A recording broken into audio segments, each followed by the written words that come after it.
Nima uchun bizga yechilishi qiyin bo'lgan va og'riqli vaziyatlar beriladi? Biz uchun yechilishi qiyin bo'lib ko'ringan vaziyatlar yoki holatlar, og'riq bergan insonlar aslida bizni rivojlantiradi.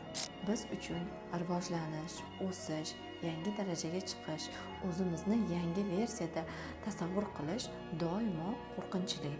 Yangi holatimizda qanaqa bo'lishimizni, o'zimizni qanaqa tutishimizni, u holat bizga xavf tug'diradimi yoki xavfsizmi, bu noaniq bo'lganligi uchun biz eski versiyamizda qolishimiz bizga qulayroq. Eski vaziyatlar, eski holatlar og'riqli bo'lsa ham, eski bizga og'riq berib kelayotgan insonlar esa xavfsiz. Muammoli vaziyatlarda biz o'samiz, rivojlanamiz va qo'rquvlarimizni darajasi o'zgaradi. Muammo kelayotgan vaqtda tashqaridagi insonlarga, vaziyatlarga mas'uliyatni tashlashni o'rniga ichkariga nazar solish muhim.